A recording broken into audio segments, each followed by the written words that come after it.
ഏകപക്ഷീയമായിട്ടുള്ള വിധി ആവില്ല എന്നുള്ള കാര്യം നമ്മൾ നേരത്തെ തന്നെ ചർച്ച നടത്തിയപ്പോൾ പറഞ്ഞാണ്. ഈ 100-ലേറെ സീറ്റ് എന്ന VD സതീശനും മറ്റും പറഞ്ഞപ്പോൾ നമ്മൾ തന്നെ ഈ ഫ്ലോറിൽ തന്നെ നമ്മൾ ചർച്ച നടത്തിയാണ്. ഞാൻ അന്നും പറഞ്ഞു വെച്ചാൽ ഒരിക്കൽ പോലും സംഭവിക്കില്ല. കാരണം ഇത് പല മണ്ഡലങ്ങളിൽ ഞാൻ പോയതാണ്. ഇത് വോട്ടെടുപ്പിന് തൊട്ട് മുമ്പേ ഒരുവിധ മണ്ഡലങ്ങളിലൊക്കെ പോയതാണ്.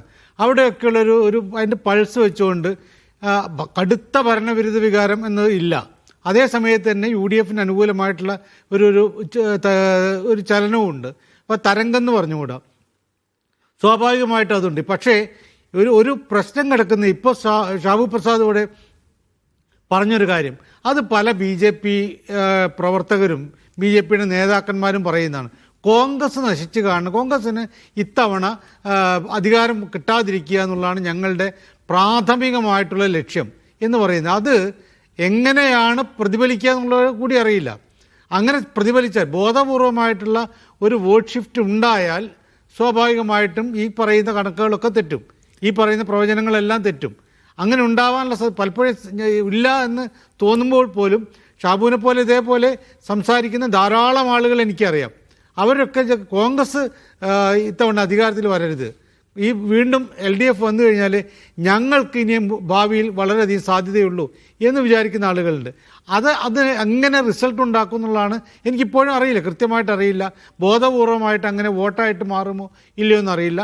അങ്ങനെ മാറിയാൽ ഈ ചിത്രം മുഴുവൻ മാറും. അതല്ലെങ്കിൽ പൊതുവേ തന്നെ മണ്ഡലത്തിലൂടെയൊക്കെ പോകുമ്പോൾ കാണുന്ന രീതി അനുസരിച്ചിട്ട് തുല്യമാണ്. നമ്മൾ പലപ്പോഴും ചർച്ച ചെയ്തതാണ്, തുല്യമായിട്ടുള്ള ഒന്നാണ്. പക്ഷേ അതേ സമയത്ത് UDFന് അനുകൂലമായിട്ടുള്ള ഒന്നാണ്. പിന്നെ UDFന് കുറേ കൂടി സാധ്യത ഞാൻ കാണുന്നത് PC ജോർജും മകൻ ഷോൺ ജോർജും ഈ തെരഞ്ഞെടുപ്പ് വോട്ടെടുപ്പിന് ശേഷം നടത്തിയിട്ടുള്ള പ്രസ്താവനകൾ അത് വളരെ കൃത്യം. മെത്രാന്മാർ പരസ്യമായിട്ട് UDFന് വോട്ട് ചെയ്യണമെന്നുള്ള ആഹ്വാനം ചെയ്തു എന്ന് പറഞ്ഞ് വായിൽ പറയാൻ കൊള്ളാത്ത രീതിയിൽ തന്നെ അവരെ പരാമർശിച്ച് നമ്മൾ കണ്ടതാണ്. അതിന് അവരുടെ വികാരം മുഴുവൻ, അതായത് വോട്ട് ചെയ്യാൻ ഇവിടെ BJPക്ക് കിട്ടേണ്ട വോട്ട് അല്ലെങ്കിൽ മറ്റ് പാർട്ടികൾക്ക് കിട്ടേണ്ട വോട്ട് ആ UDFന് കൊടുക്കാൻ വേണ്ടി മെത്രാന്മാർ രംഗത്തിറങ്ങിയതിനെക്കുറിച്ച് പേര് പറഞ്ഞുകൊണ്ട് പോലും, പല മെത്രാന്മാരുടെയും പേര് പറഞ്ഞുകൊണ്ട് പോലും അവർ പറഞ്ഞാണ്. അപ്പോൾ അതുകൊണ്ട് UDFന് അനുകൂലമായിട്ട് ക്രിസ്ത്യൻ വോട്ടുകൾ പോയി എന്നുള്ളൊരു സാധ്യത വളരെ കൂടുതലാണ്. അത് വിശ്വസിക്കണം.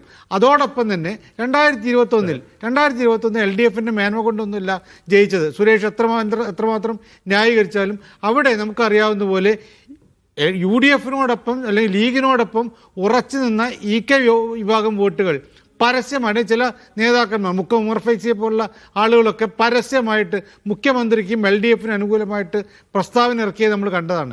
അങ്ങനെ അവരുടെ വോട്ടുകൾ, മുസ്ലിം വോട്ടുകളും ക്രിസ്ത്യൻ വോട്ടുകൾക്കും നല്ലൊരു ശതമാനവും LDFന് അനുകൂലമായിട്ട് അന്ന് കിട്ടിയിരുന്നു. കോവിഡിന്റെ മറ്റു ഘടകങ്ങൾ കൂടിയുണ്ട്. അപ്പോൾ സ്വാഭാവികമായിട്ടും അതുകൊണ്ടാണ് ഈ നേട്ടം. 8 സീറ്റ് കൂടുതൽ കിട്ടിയെന്ന് പറയുമ്പോൾ 8 സീറ്റ് ഭരണത്തിന് അനുകൂലമായ തരംഗമായി കിട്ടിയതല്ല. ഇവിടെ ഇപ്പോഴത്തെ പ്രശ്നം, ഈ പ്രശ്നങ്ങളൊക്കെ ഭരണവിരുദ്ധ വികാരം ഇല്ലെങ്കിൽ പോലും ഈ മാറ്റം മുസ്ലിം വിഭാഗത്തിലെ EK വോട്ടുകൾ ഉൾപ്പെടെയുള്ള വോട്ടുകൾ ലീഗ് സ്വന്തമാക്കിയിട്ടുണ്ട്, അല്ലെങ്കിൽ UDF സ്വന്തമാക്കിയിട്ടുണ്ട്. അതേപോലെ തന്നെ ക്രിസ്ത്യൻ വോട്ടുകൾ മെത്രാന്മാർ ഇറങ്ങിയിട്ടാണ് ആ വോട്ടുകൾ അനുകൂലമാക്കിയെന്ന് പറയുന്നു. അതുകൂടി ഉണ്ടെങ്കിൽ സ്വാഭാവികമായിട്ടും എന്നിട്ടും തരംഗം ഉണ്ടായില്ല എന്നാണെങ്കിൽ, തരംഗം ഉണ്ടാവുമെന്ന് ഞാൻ വിചാരിക്കുന്നില്ല. അപ്പോൾ ഭരണവിരുദ്ധ വികാരത്തേക്കാൾ കൂടുതൽ UDFൻ്റെ വിജയം എന്ന് ഇത് വിജയിച്ചാൽ 71 സീറ്റ് കിട്ടിയാൽ പോലും UDFൻ്റെ വിജയമായിട്ട് കണക്കാക്കാൻ പറ്റില്ല.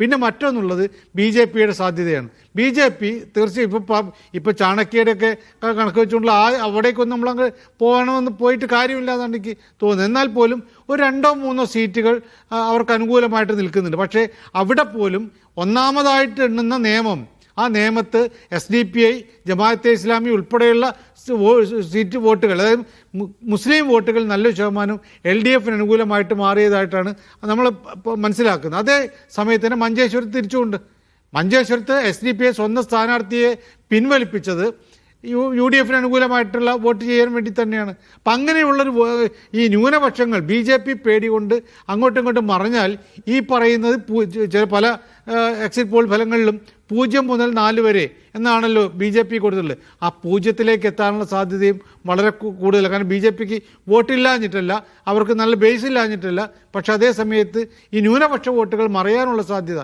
പ്രത്യേകിച്ച് ക്രിസ്ത്യൻ വോട്ടുകൾ. സജീവൻ, ഞാൻ ചോദിക്കുന്നത്